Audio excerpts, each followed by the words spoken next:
lewat kematian-Mu dosa kami diampuni, dan lewat kebangkitan-Mu kami diselamatkan. Dan hari ini kami merayakan kebangkitan-Mu. Yesus bukan hanya mati, tapi juga bangkit bagi kami. Sampaikan firman-Mu, kami siap diberkati, urapi hamba-Mu, urapi kami semua. Dalam satu nama Tuhan Yesus Kristus kami berdoa. Semua yang siap diberkati boleh angkat tangannya. Dan sama-sama kita berkata, amin. Lebih mantap lagi katakan, amin. Dua tangan diangkat, amin. Tepuk tangan paling meriah buat Tuhan. Haleluya. Silakan duduk saudara. Semua shalom. Selamat Paskah. Happy Passover. Amin. Gimana kabarnya? Amin. Ya, saudara, kita lebih tepat menyampaikan kalau pakai bahasa Inggris Happy Passover ya. Bukan Happy Easter, tapi Passover. Ya, baik. Bapak Ibu yang dikasih Tuhan, Jumat kemarin kita belajar tentang Tetelestai bagian yang kedua. Mana bahannya? Dikatakan bahwa, mati bahan, ya. Sesudah Yesus minum anggur asam, berkatalah ia sudah selesai. Saya mau lihat ini sebentar, 5 menit, baru kita masuk pada hari ini, hari kebangkitan, hari Paskah. Terus saudara, sesudah Yesus minum anggur asam itu, berkatalah ia sudah selesai. Lalu ia menundukkan kepalanya dan menyerahkan nyawanya. Next. Next. Pertanyaan untuk kita renungkan. Rasanya dari Jumat, Sabtu, Minggu kita sudah merenung ya. Apa pertanyaan yang kita renungkan dalam 3 hari ini? Saudara, ini dia. Apa yang Anda lihat jika hari ini kita bicara tentang kesembuhan bagi tubuhmu yang sakit? Kita bicara tentang pemulihan keluargamu, anak-anak, suami, istri. Kita bicara tentang pemulihan bisnis atau pekerjaan. Atau kita bicara tentang masalah keuangan. Apa yang saudara lihat? Nah, terus, apa Anda melihat suatu karya yang sempurna atau suatu pekerjaan yang akan diselesaikan? Mari kita renungkan. Berdasarkan pengalaman saya menggembalakan, 35 tahun saya melayani Tuhan, banyak orang akan berpikir bahwa dan akan berkata saat dia punya masalah, dia punya problem, dia punya penyakit, dia akan berkata, Tuhan akan menyelesaikan bagiku. Saudaraku, itu udah bertahun-tahun, berabad-abad, tanpa kita sadari sudah tertanam, berakar di alam bawah sadar kita. Bahwa Tuhan akan menyelesaikan. Tanpa kita sadari bahwa itu adalah cara pikir, pola pikir, old covenant. Hidup dalam perjanjian yang lama. Sama seperti janji nikah. Saudara, janji nikah ini sudah bertahun-tahun, berabad-abad ya seperti itu. Aku akan setia kepadamu dalam sehat dan sakit, dalam suka dan duka, dalam kaya dan miskin.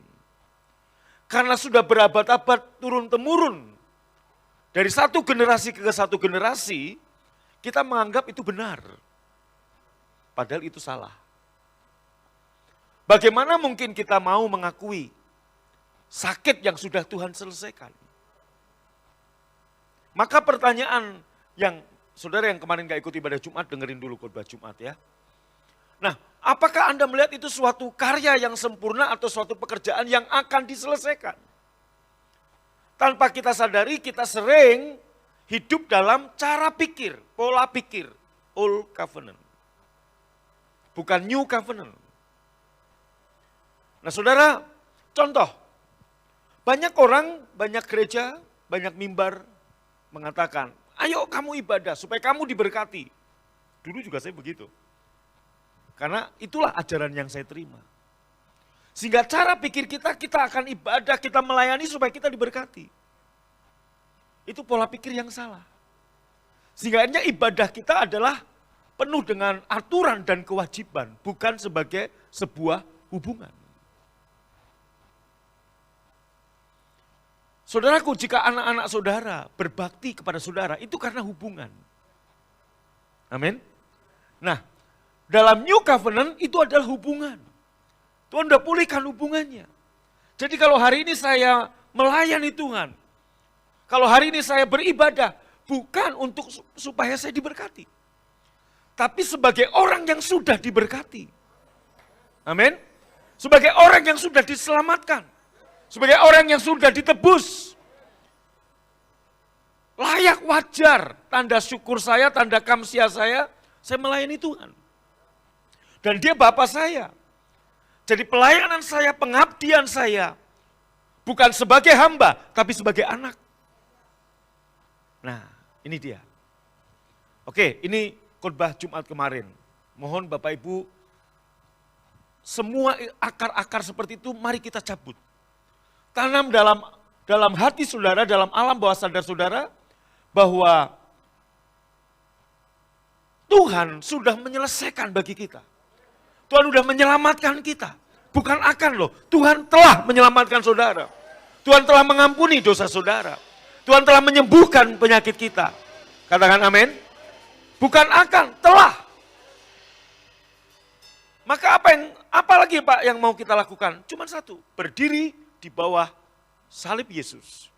Mengagumi, mempercayai, memahami, dan menyadari salib Yesus. Dan pandang terus salib Yesus. Maka kamu akan melihat karya yang sudah selesai itu mengalir dalam kehidupan saudara. Maka dari 35 tahun yang lalu sejak saya bertobat terima Yesus, saya terus berkata, sejak aku terima Yesus, sakit, penyakit, dan kemiskinan gak tahu lagi di mana aku tinggal. Padahal saya lahir dari keluarga yang sangat miskin. Terbiasa hidup miskin. Tapi begitu saya tahu identitas yang baru. Saya tahu siapa saya di dalam Yesus. Dan apa yang saya miliki sebagai anak. Saya enggak pernah lagi saudaraku berkata, aku orang miskin. Sekalipun faktanya, keadaannya, saya masih berkekurangan saat itu. Maka saya katakan itu adalah fakta-fakta kebohongan. Sebab itu sifatnya sementara. Firman Tuhanlah yang kekal. Dan sifatnya ya absolut. Amin. Tepuk tangan buat Tuhan. Nah, saudaraku, pagi ini saya mau menerangkan, ya, hari ini saya mau menerangkan apa sih kebangkitan, apa sih Paskah. Kematian Yesus itu mengampuni dan menyelesaikan dosa-dosa kita. Seperti animasi yang kemarin Jumat kita lihat. Dosa, penghakiman, penyakit, kutuk, itu diserap atau terserap ke tubuh Yesus. Untuk memuaskan murka Tuhan. Saudaraku, kemudian Yesus berseru setelah semua murka Allah ditimpakan pada Yesus. Yesus berseru, finish! Artinya gak ada lagi murka, gak ada lagi amarah Tuhan yang belum terselesaikan. Dan waktu itu Yesus berseru, it finish, dia masih hidup. Kalau bicara kronologis, jam 8 pagi, Pontius Pilatus mengumumkan Yesus disalib. Kemudian langsung Yesus mengalami jalan Via Dolorosa. Jam 9 pagi dia dinaikkan di kayu salib. Sebagai korban pagi. Ini bayang-bayang perjanjian lama sudah digenapi. Korban pagi yaitu Yesus jam 9. Jam 12 siang tiba-tiba langit menjadi gelap. Dan dari jam 12 sampai jam 3 itulah percakapan-percakapan Yesus kepada Bapa dan kepada saudaraku kiri kanan Yesus itu. Waktu kemudian saudaraku dari jam 12 langit mulai gelap, itulah dosa kita, penyakit kita, kutuk kita ditimpakan saudaraku. 6 jam Yesus tergantung. Yesus wafat tepat jam 3 sore sebagai korban petang. Saudaraku, sebelum wafat dia berkata, Father, Bapa, ke tanganmu lah kuserahkan nyawaku. dia mati. Nah saudara yang dikasihi Tuhan, waktu finish, Yesus masih hidup. Ini menggambarkan bahwa di dalam New Covenant, pengorbanan Yesus lebih besar dari penghukuman atau murka Tuhan. Dalam Old Covenant, dalam perjanjian yang lama, penghakiman atau penghukuman lebih besar dari pengorbanan. Terbukti bahwa setiap tahun harus dikorbankan lagi darah binatang. Harus dikorbankan lagi. Artinya, saudaraku, korban-korban yang setiap tahun, bahkan korban yang dilakukan oleh Elia, oleh Daud, ya waktu Elia api dari surga menyambar, bukan hanya korban tapi juga kayu, juga batu, juga air diparit. Itu tidak cukup memuaskan murka Tuhan. Murka Tuhan, penghakiman Tuhan lebih besar dari pengorbanan. Tetapi pengorbanan Yesus lebih besar dari penghukuman. Amin. Maka saudara bersyukur Anda dan saya dalam New Covenant. Nah saudaraku, kita langsung melihat sekarang lewat kebangkitan. Ada banyak orang berpikir bahwa kita diselamatkan lewat kematian Yesus. Bertahun-tahun kita berpikir seperti itu, salah.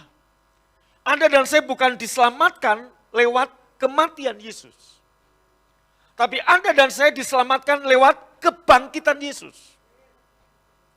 Saya ulangi ya. Kematian Yesus menyelesaikan dosamu. Tapi kebangkitannya lah yang menyelamatkan kita. Nanti saya mau singkapkan. Pemimpin-pemimpin agama lain, mereka juga bernasib sama dengan Anda dan saya. Pernah lahir, pernah mati. Tapi hanya satu yang bangkit dari kematian, Yesus. Tepuk tangan paling meriah buat Yesus. Amin. Setelah lewat hari Sabat, berarti jam berapa? Hari Sabtu jam 6 sore lebih 1 detik. Lewat hari Sabat. Sebab perhitungan kalender Yahudi beda dengan kalender Masehi. Kita berganti tanggal itu jam 12 malam nanti, lewat 1 detik, itu udah ganti tanggal. Jadi 5 April. Tapi di orang Israel sampai hari ini, kalender Yahudi, jam 6 sore nanti, lebih 1 detik, udah ganti tanggal. Setelah lewat hari Sabat, Sabat dimulai dari Jumat sore jam 6. Sampai Sabtu sore jam 6, itulah namanya Sabat, 24 jam non-stop. Berarti saudaraku, malam minggu, Maria Magdala, Maria Ibu Yakobus serta Salome membeli rempah-rempah untuk pergi ke kubur dan meminyaki Yesus. Mereka malam minggu setelah Sabat berlalu, toko baru buka di Yahudi, di Israel.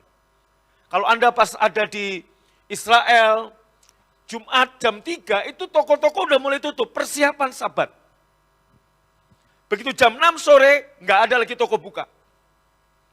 Ya, saudara, saya pernah bawa satu rombongan, pengen jalan-jalan di Tiberias itu kotanya indah. Pas Sabat, jalan-jalan, semua toko kosong. Semua toko tutup, nggak ada yang bisa dibeli. Mau beli apa, saudaraku? Paling beli tokonya. Nah, membeli rempah-rempah untuk pergi ke kubur dan meminyaki Yesus kapan? Besok. Kita lihat. Pagi-pagi benar pada hari pertama minggu itu. Setelah matahari terbit, berarti kira-kira jam 6 pagi. Pergilah mereka ke kubur. Ya. Jadi saudaraku, malam minggu beli rempah-rempah. Besok subuh berangkat, jam 6 pagi mereka mau meminyaki dan memberikan rempah-rempah pada mayat Yesus. Ayat 3. Mereka berkata seorang kepada yang lain, siapa yang akan menggulingkan batu itu bagi kita dari pintu kubur? Karena kita tahu bahwa Yesus dikubur, dimakamkan di dalam goa. Punya Yusuf Arimatea. Dan ditutup dengan batu yang sangat besar.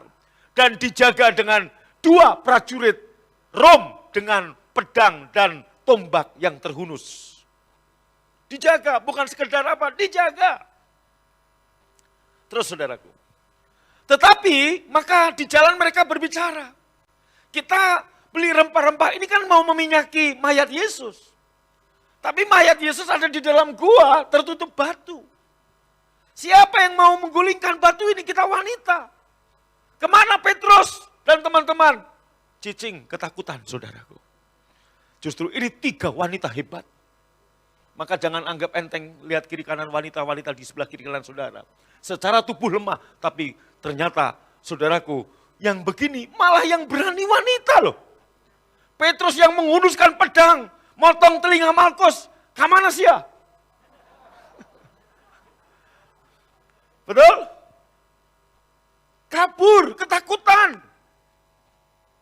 Kemana murid yang dikasih Yesus? Yohanes.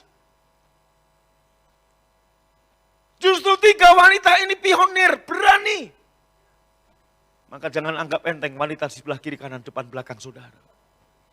Meskipun kalau Anda ajak panco dia kalah, tapi kadang-kadang dia lebih berani. Betul? Betul saudara? Nyonya Menir bertahan berapa tahun baru runtuh, betul nggak? Perempuan itu. Nah, tetapi ketika mereka melihat dari dekat kubur, tampaklah batu yang memang sangat besar itu sudah terguling, bukan akan, tapi sudah terguling. FAY ayat 34-nya. Ayat 3. Di tengah jalan mereka membicarakan bagaimana mereka dapat menggulingkan batu besar yang menutupi pintu kubur itu. Ayat 4-nya. Tetapi ketika mereka sampai, mereka melihat bahwa batu yang sangat besar, sangat berat itu telah disingkirkan dan pintu kubur terbuka. Kalau kita teruskan, seorang malaikat duduk, saudaraku, di atas batu itu. Apa yang terjadi? What happened? Matius 28 menjelaskan, nggak perlu dibuka ayatnya. Terjadilah gempa bumi pagi-pagi itu. Saudara, ya, terjadilah gempa bumi. Bapak Ibu bisa lihat bahwa kemudian para serdadu itu disuap oleh imam-imam, ya, disuap untuk tutup mulut, untuk mereka mengatakan bahwa Yesus tidak bangkit, tapi mayatnya dicuri oleh murid-muridnya. Bapak Ibu, kenapa peristiwa kebangkitan ini mesti disembunyikan? Kenapa peristiwa kematian ditutupi? Injil Barnabas, saudaraku, jelas-jelas itu bukan murid Yesus yang menulis, bukan Barnabas murid Yesus yang mengatakan bukan Yesus yang mati di kayu salib, tapi Yudas. Bahkan satu kitab agama lain juga mencatat hal yang sama.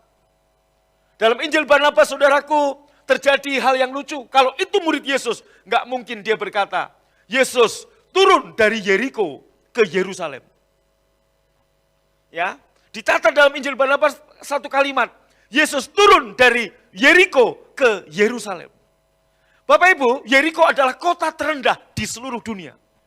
Dan Yerusalem adalah ketinggiannya kurang lebih 900 meter di atas permukaan laut. Jadi kalau orang dari Yeriko ke Yerusalem, nggak mungkin dibilang turun, tapi naik. Jadi Barnabas yang menulis Injil Barnabas, bukan Barnabas murid Yesus. Tapi mungkin Baradus, saudaraku. Baradus artinya apa? Baru mandi, baru selesai mandi. Mungkin begitu. Itu bahasa Jawa, Baradus, saudara. Haleluya. Saya perlu sampaikan ini supaya saudaraku Anda teguh dengan iman saudara. Amin. Kalau Yesus nggak mati dan nggak bangkit, untuk apa kita percaya kepadanya? Kalau Yesus hanya mati, apa bedanya dengan nenek saya yang lahir dan mati dan juga belum bangkit sampai hari ini? Apa bedanya? Amin. Oke. Dari sini kita ngerti. Dari kitab Markus yang kita baca kita tahu. 3 wanita ini pun juga masih punya cara pikir yang sama dengan kita. Yaitu cara pikir all covenant, wajar. Karena mereka baru melihat Yesus wafat. Maka dalam pikiran mereka siapa yang akan menggulingkan? Batu yang berat, batu yang besar, batu penghalang. Sama dengan cara pikir saudara dan saya hari ini. Siapa yang akan menggulingkan kemustahilan ini dalam hidup kita? Siapa yang akan, saudaraku, menggulingkan batu pandemi 1 tahun ini? Siapa yang akan menggulingkan raksasa yang menutupi perjalanan hidup kita? Siapa yang akan menggulingkan batu yang menutup pemulihan rumah tangga kita? Siapa yang akan menggulingkan batu yang menutup keuangan kita? Selalu kita akan berkata, seperti pekerjaan yang akan diselesaikan. Padahal faktanya Anda lihat, saat mereka tiba di kubur, batu itu telah digulingkan. Dengarkan baik-baik. Batu-batu yang menghalangi saudara, batu-batu berat dan besar, batu-batu kemustahilan yang menutup saudara. Dengarkan, Yesus sudah menggulingkannya lewat kematiannya di kayu salib. Tetelestai, sudah selesai. Tepuk tangannya lebih meriah dong buat Allah kita, katakan haleluya. Amin. Amin. Nah, saudaraku, mari kita lihat sekarang, bicara tentang kebangkitan. Yesus mati karena dosa kita. Roma 4 ayat 25 dalam versi FAYH. Dan Yesus bangkit lagi untuk membenarkan kita di hadapan Allah. Dan memenuhi kita dengan kebaikan Allah. Dengar baik-baik. Kematian Yesus untuk dosa kita. Kematian Yesus menyelesaikan dosa kita. Udah ada yang amin. Amin. Saya ulangi lagi. Dosa-dosa saudara, kesalahan saudara, kutuk, dan akibat dosa itu apa sih Pak? Kutuk, sakit penyakit, kemiskinan, dan sebagainya. Itu selesai dengan kematian Yesus. Tetapi saudaraku, keselamatan kita bukan karena kematian Yesus, tapi karena kebangkitan Yesus. Anda lihat. Dan saudara, Yesus mati karena dosa kita. Dan ia bangkit lagi untuk membenarkan kita di hadapan Allah. Dan memenuhi kita dengan kebaikan Allah. Jadi kebangkitan Yesus ini membuat Anda selamat. Dan Anda dipenuhi dengan kebaikan Tuhan. Kasih karunia Tuhan. Tepuk tangan paling meriah, katakan amin. Oke. Kebangkitan Yesus membuat saudara dan saya bebas. Kebangkitan Yesus membuat saudara dan saya mengalami damai sejahtera. Gak ada rasa salah, gak ada perasaan terdakwa, gak ada lagi perasaan terhukum. Kita bebas, benar-benar bebas lewat kebangkitan Yesus. Kenapa Pak, Bu? Saya mau kasih contoh, saya mau kasih ilustrasi untuk membuat Anda lebih mudah mencerna. Katakan saudaraku, saya ada di satu kota. Dan kota itu punya aturan sendiri. Saya salah, saya melanggar satu aturan. Dan saya mesti membayar dengan denda uang yang gak terbayar atau saya mesti dihukum di penjara. Saya mohon ampun kepada pemimpin kota itu atau adipati atau raja lah yang berkuasa di kota itu. Penguasa di kota itu tetap berkata, aturan tetap aturan, hukum tetap hukum. Kamu salah, kamu mesti dihukum. Kecuali ada seorang yang mau membayar hukumannya buat kamu. Puji Tuhan, bersyukur, Dodi berdiri untuk saya. Pak Agung gak usah bayar hukuman. Saya yang akan membayar hukuman Pak Agung. Kemudian Dodi dipenjara karena kesalahan saya. Dodi masuk penjara karena dosa saya. Dodi masuk penjara untuk membayar apa yang harus saya bayar. Kemudian Dodi dipenjara. Saudaraku, dengarkan baik-baik. Saya nggak jadi dipenjara. Tapi apakah saya sudah penuh dengan damai sejahtera? Enggak, karena saya masih belum melihat Dodi. Dodi masih dipenjara. Setiap saya ketemu dengan prajurit atau petugas-petugas keamanan kota itu atau penguasa kota itu, saya masih ada rasa tertuduh. Kenapa? Karena saya belum lihat Dodi. Dodi masih di penjara, masih membayar hukuman saya. Belum lunas, karena Dodi belum bebas, berarti utang saya belum bebas, belum lunas. Nangkap kan? Sampai tiba waktunya, Dodi lepas dari penjara. Katakan 7 bulan atau 8 bulan. Dia keluar dari penjara, dan saya ketemu dia. Saya mengucapkan terima kasih ke Dodi. Dod, Kamu udah keluar. Sudah Pak Agung, saya udah bebas. Saya udah bayar yang harusnya Bapak bayar. Saya sudah bayar kesengsaraan di penjara. Saya udah bayar apa arti menderita di penjara untuk kesalahan Bapak. Waktu saya lihat Dodi, saudaraku, hati saya penuh sukacita. Begitu saya ketemu dengan pengawal-pengawal, polisi-polisi di kota itu, saya enggak lagi ada rasa salah. Kenapa? Hukuman saya sudah dibayar oleh Dodi. Sama, waktu Yesus mati, dia pergi ke alam maut. Dia pergi ke alam maut. Saya ulangi lagi, dia pergi ke alam maut. Kalau dia enggak bangkit, saudaraku, rasa bersalah, rasa kita dihukum masih ada. Waktu dia bangkit, maka firman berkata, "Hei maut, di mana sengatmu? Hei penghukuman, di mana sengatmu?" Anda benar-benar menjadi orang merdeka. Yang mengerti tepuk tangan paling meriah buat Tuhan. Anda nangkap? Jadi kematian Yesus menyelesaikan dosa saya. Penghukuman Dodi masuk penjara menyelesaikan masalah saya. Tapi pembebasan Dodi, saudaraku, menyelamatkan saya selama-lamanya. Amin. Kematian Yesus menyelesaikan dosa dan segala akibatnya. Tapi kebangkitan Yesus menyelamatkan saya. Maka saudaraku, ayat ini berkata, Yesus mati untuk dosamu. Tapi dia bangkit untuk membenarkanmu dan angkat tanganmu dan memenuhimu. Dengarkan baik-baik. Kalau engkau tahu arti kebangkitan, mulai hari ini kamu akan melihat Paskah ini akan ada kebaikan, kasih karunia yang Tuhan berikan ke dalam dirimu. Sampai esok, haleluya. Tepuk tangan paling meriah buat Tuhan, katakan amin. Kebangkitan Yesus dari kematian, baca sama-sama. Iya. Saudaraku, Dodi keluar dari penjara, itu adalah jaminan bagi saya bahwa saya telah sepenuhnya dibenarkan dari pelanggaran saya. Kalau Dodi masih di penjara, dia masih membayar utang-utang saya. Dia masih membayar penghukuman saya. Yesus mati dan pergi ke alam maut, saudaraku. Dia sedang membayar semua. Tapi waktu dia bangkit, sudah lunas semua. Itu adalah jaminan bahwa saya telah sepenuhnya dibenarkan. Nangkep? Jadi kalau Yesus nggak bangkit dari kematian, Anda nggak sepenuhnya dibenarkan. Maka kebangkitannya lah yang menyelamatkan kita.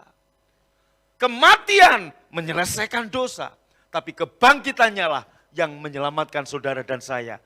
Anda sepenuhnya menjadi orang benar karena kebenaran ini bukan karena perbuatanmu, tapi karena diberikan kepada saudara. Amin. Saudara yang dikasihi Tuhan, 1 Yohanes 1 ayat 9 banyak orang salah di sini. Jika kita mengaku dosa kita, maka ia adalah setia dan adil sehingga ia akan mengampuni segala dosa kita dan menyucikan kita dari segala kejahatan. Saudara, pengampunan Tuhan buat kita bukan berdasarkan pengakuan satu persatu dosa kita. Saya ulangi lagi. Pengampunan Tuhan kepadamu bukan berdasarkan satu persatu dosa Anda akui di hadapan Tuhan. Saya mau tanya, Dot, umurmu berapa? 34. 34 tahun ini kira-kira dosamu lebih dari 100? Lebih. 1 miliar? Bisa, betul? Betul? Mungkin 1 miliar. Saya mau tanya, ingat gak semua dosamu? Ada yang ingat, ada yang enggak kan? Saudaraku, kalau yang enggak ingat kamu enggak akui, berarti enggak diampuni.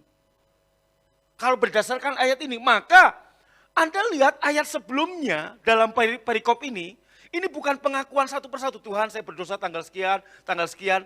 Saudaraku, kita aja lupa kok. Gimana kita mau mengakui yang kita aja lupa? Ya toh ya? Nah, saudaraku, yang dimaksud di ayat ini sebelumnya adalah, jadi gini, kamu harus mengakui bahwa kamu orang berdosa. Tuhan, aku orang berdosa dan gak ada yang bisa menyelesaikan dosaku kecuali darah Yesus. Maka saudaraku, pengampunanmu itu berdasarkan, saudaraku, darah Yesus. Karena kita sadar kita orang berdosa. Pengampunan dari Tuhan berdasarkan darah Yesus. Pengampunan dari Bapa berdasarkan darah Yesus. Pengampunan sesama berdasarkan pengakuan kita kepada orang itu. Saya salah sama Pak Brimob, saya minta maaf. Pak Brimob, saya minta maaf. Maka karena saya ngomong maaf, Pak Brimob memaafkan, Pak Brimob mengampuni. Nanggap? Tapi pengampunan Tuhan bukan berdasarkan pengakuan satu persatu. Karena apa? Banyak dosa yang kita nggak bisa akui karena kita lupa. Tapi yang perlu kita akui adalah kita sadar kita adalah orang berdosa, butuh darah Yesus. Maka dosamu diampuni, saudaraku. Tepuk tangan paling meriah buat Tuhan, katakan amin. Nah, kembali ke bahan, saudara, kembali ke bahan. Kebangkitan Yesus dari kematian adalah jaminan bagi kita. Bahwa kita telah sepenuhnya, katakan dengan saya, dibenarkan. Maka saudaraku, seperti kemarin saya katakan, Anda dan saya punya kedudukan yang jauh lebih tinggi daripada Adam sebelum Adam jatuh dalam dosa. Kenapa? Anda telah sepenuhnya dibenarkan. Anda adalah ciptaan baru. Efesus 1 ayat 7 katakan, saudaraku ayat 16 ayat 7, saya lupa bahan yang minggu lalu. Anda, saudaraku, sama-sama dengan Yesus. Saudaraku, lebih tinggi daripada penguasa, pemerintah, semua nama yang boleh disebut. Itulah posisi Anda dan saya. Terus saudaraku, Roma 5:10, sebab jikalau kita ketika masih menjadi seteru Tuhan, diperdamaikan dengan Allah oleh kematian Yesus. Kematian Yesus mendamaikan kita. Karena apa? Saudaraku, kita nggak bisa berdamai dengan Allah kalau kita punya dosa. Udah ada yang amin. Ingat, Allah nggak mau diperdamaikan dengan Anda karena amalmu banyak. No. Allah nggak mau diperdamaikan dengan manusia karena saudaraku, Anda punya amal, punya kebaikan, punya perjuangan hidup yang hebat. No! Allah hanya mau diperdamaikan dengan Anda kalau dosa Anda selesai. Sebab Allah kudus, dia hanya mau bergaul dengan orang yang kudus. Sebenarnya tidak ada orang kudus, maka kekudusan itu adalah anugerah dari Tuhan. Kekudusan adalah pemberian dari Tuhan. Nah, lewat kematian Yesus, Anda didamaikan. Sebab apa? Kematian Yesus menyelesaikan dosa kita. Kematian Yesus menyelesaikan kekudusan kita. Kematian Yesus menguduskan kita. Kematian Yesus membuat dosa-dosa kita selesai. Saat kamu masih jadi musuh Tuhan, kamu didamaikan dengan Allah lewat kematian Yesus. Lebih-lebih kita yang sekarang setelah diperdamaikan, pasti akan diselamatkan oleh, baca, oleh hidupnya. Artinya apa? Keselamatan kita bukan oleh kematiannya, tapi oleh hidupnya, oleh kebangkitannya. Amin. Kita masih musuh Allah, didamaikan dengan kematiannya. Kematiannya menyelesaikan dosa, hidupnya menyelamatkan kita. Tepuk tangan. Amin. Saudaraku, maka layak, wajar kalau Paskah ini mesti kita rayakan lebih dari Natal. Karena saudaraku, tanpa kebangkitan, tanpa Paskah, tanpa kebangkitan Yesus, sia-sialah kepercayaan kita. Kita diselamatkan bukan lewat kelahiran Yesus. Kita diselamatkan bukan lewat kematian Yesus. Tapi kita selamat karena kebangkitan Yesus yang kita rayakan hari ini. Tepuk tangan buat Allah kita, haleluya.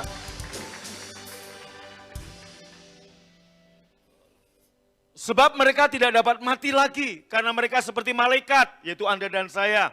Dan mereka adalah anak-anak Elohim, menjadi anak-anak. Tuhan menyebut kita bukan anak-anak kematian Yesus, tapi anak-anak kebangkitan Yesus. Amin. Sebab kita selamat karena kebangkitan Yesus. Amin. Kita diselamatkan lewat hidup Yesus, bukan lewat kematian Yesus. Ini yang dikatakan, kalau kita nyanyi, sebab Yesus hidup, ada hari esok, sebab Yesus hidup, ku tak gentar. Ini bukan bicara 3,5 tahun Yesus hidup di muka bumi melayani kita, melayani manusia, bukan. Tapi ini hidup bicara hidup setelah Yesus bangkit dari kematian. Katakan amin. Dan dia masih 40 hari lagi, saudaraku, menampakkan diri kepada murid-muridnya. Waktu Thomas gak percaya, Yesus berkata, "Come here Thomas, cucukkan tanganmu di bekas luka pakuku dan jadilah percaya." Saudaraku, Yesus menampakkan diri di pantai Genesaret. Saat mereka, saudaraku, pengen kembali menjadi nelayan, Yesus menunjukkan, ini aku, anak-anak, adakah lauk pauk? Saudaraku, dalam tubuh kemuliaan Yesus menampakkan diri berulang-ulang. Saat ruangan tertutup, Yesus masuk ke ruangan. Dan kemudian berkata, damai sejahtera aku berikan bagimu. Saudaraku, lagu ini bukan lagu bicara Yesus hidup yang 3,5 tahun. Mujizat demi mujizat. 3,5 tahun dia sebagai manusia. Begitu banyak mujizat. Terlebih dia hidup dari kematian. Maka engkau dipenuhi dengan kebaikan, kebaikan, kebaikan. Mengerti? Tepuk tangan paling merah, katakan amin. Baca sama-sama. 1, 2, 3.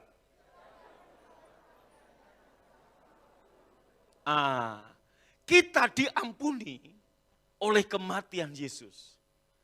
Tapi kita diselamatkan oleh hidup kebangkitannya. Amin. Haleluya.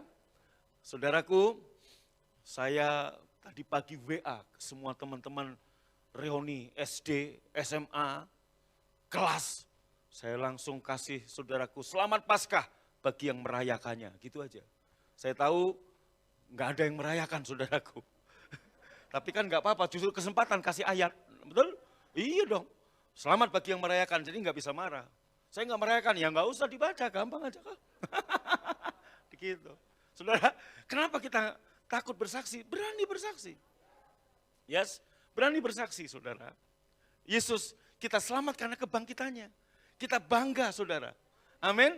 Kalau hanya cuma lahir dan mati, saudara juga sama. Anda pernah lahir kan? Cuman belum mati aja, betul nggak? Nanti saudara juga akan mati, betul? Nah kalau Yesus nggak bangkit, Anda akan mati selamanya, nggak akan bangkit. Karena Yesus bangkit, Anda nggak akan mati. Seperti firman tadi saudaraku, Anda adalah anak-anak kebangkitan. Tepuk tangan buat Tuhan Yesus, katakan amin. Ya.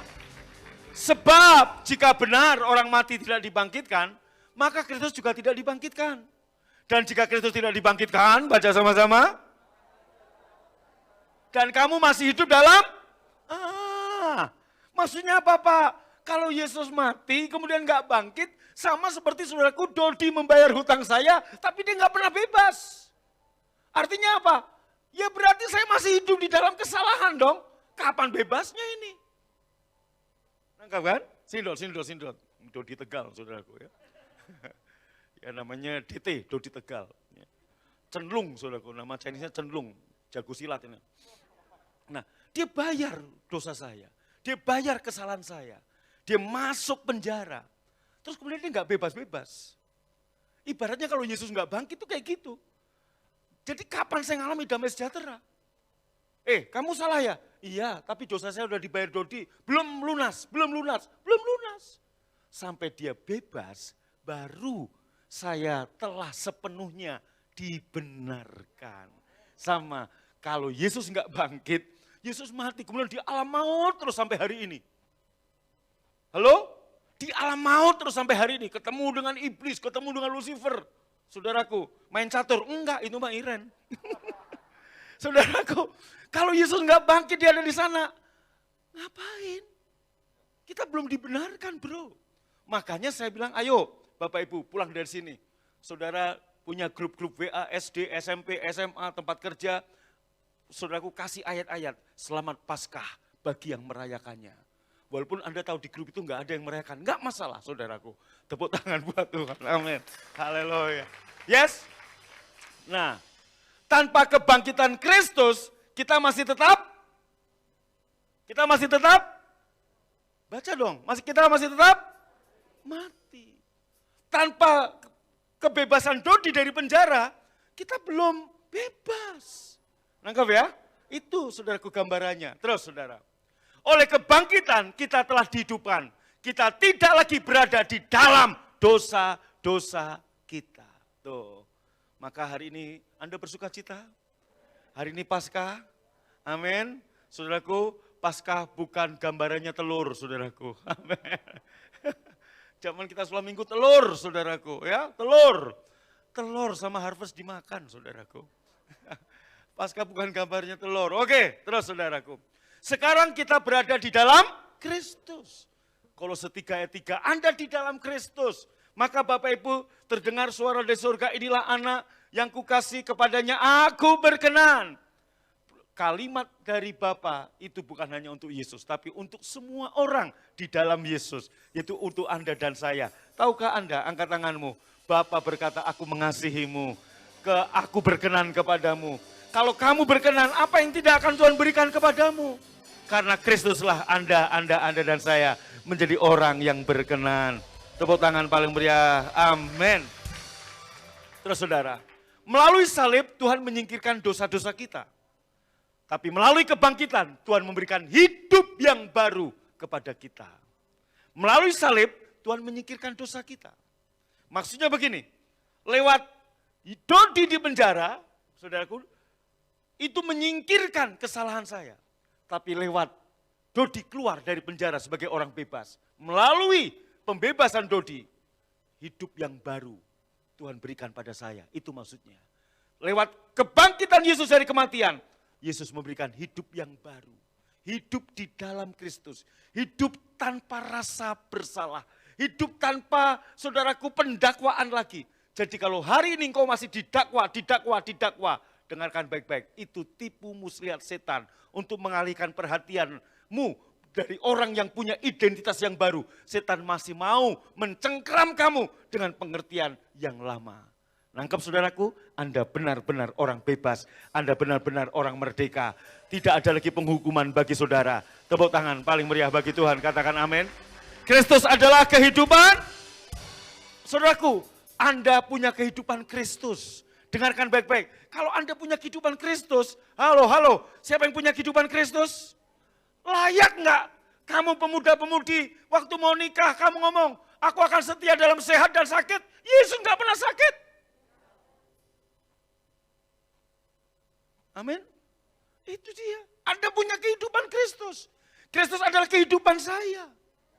Jadi saudaraku, seperti Yesus hidup, saya hidup. Yesus penuh kuasa, saya penuh kuasa. Amin. Engkau the other man, engkau manusia lain. Maka pemazmur berkata, engkau adalah Allah kecil. Artinya apa? Engkau punya otoritas seperti itu. Wow. Anda lihat, Adam punya otoritas, kuasai bumi, taklukkan itu. Atas binatang di darat, atas burung di udara, atas ikan di laut. Tapi Pak, saya nggak bisa renang, gampang pakai jaring. Betul nggak? Pakai pukat harimau, bisa. Ini kehidupan Anda. Maka saudaraku sadari, Anda punya kehidupan di atas angin, di atas udara, di atas awan. Bukan kehidupan di bawah awan. Maka saudaraku Anda lihat, kehidupan di bawah langit. Anda punya kehidupan di atas langit. Udah ada yang amin ya. Next lah, bulan depan saya mau khotbah setelah kenaikan Yesus, saudaraku. Kehidupan di bawah langit, pengkhotbah berkata, sia-sia. Itu Salomo berkata sia-sia. Tapi Anda dan saya bukan punya kehidupan di bawah langit, kita di atas langit. Maka kehidupan kita enggak sia-sia, penuh sukacita. Haleluya. Amin. Makanya Bapak Ibu baca ayat itu nggak bisa sepenggal-sepenggal. Karena Anda tahu Alkitab kita ini dulu nggak ada tulisan pasal dan ayat. Nggak ada pasal dan ayat, nggak ada. Tertulis pasal itu baru tahun 1200 oleh teolog-teolog di zaman itu dibuat pasal. Tahun 1300-an baru dibuat ayat-ayat. Markus ayat pertama, pasal pertama ayat 1. Tapi pasal dan ayat dalam Alkitab kita tidak bersifat seperti KUHP yang sepenggal bisa diartikan lain. No, ini semua ada hubungannya. Maka kerangka besarnya. Saya makan dengan Pak Yusuf Roni, ngobrol saudaraku. Banyak orang nggak melihat sekerangka besarnya. Hanya lihat sepotong. Maka tadi kayak 1 Yohanes 1 ayat 9. Kalau kita hanya patang sepotong, oh jika kita mengaku dosa kita. Lah kalau kita nggak ngakui, berarti kita salah dong. Bukan itu yang dimaksud, bukan dosa 1 miliar kita akui satu-satu. Tapi kita akui, saya orang berdosa, saya butuh Yesus. Nah kalau Anda ingat dosa Anda, akui. Yang nggak ingat juga diampuni sama Tuhan. Kok enggak amin? Saya percaya pasti banyak yang nggak ingatnya karena saking banyaknya dosa kita, betul nggak? Betul nggak? Halo? Katakan Anda punya dosa 1 miliar, yang paling Anda ingat berapa? Loh jemaat, saudaraku segini aja saya nggak ingat nama saudara satu-satu kok. Betul enggak? Saya lihat Anda senyum tapi saya lupa ini namanya siapa. Ya nama Dodi aja ada 7 di Bandung ini. Di gereja ini ada Dodi Tegal, ada Dodi Gemuk, ada Dodi Kurus. Macam-macam. Oke, ya saudaraku, terus saudara. Yesus berkata, tinggal sesaat lagi dan dunia tidak akan melihat aku lagi, tapi kamu melihat aku. Sebab aku hidup dan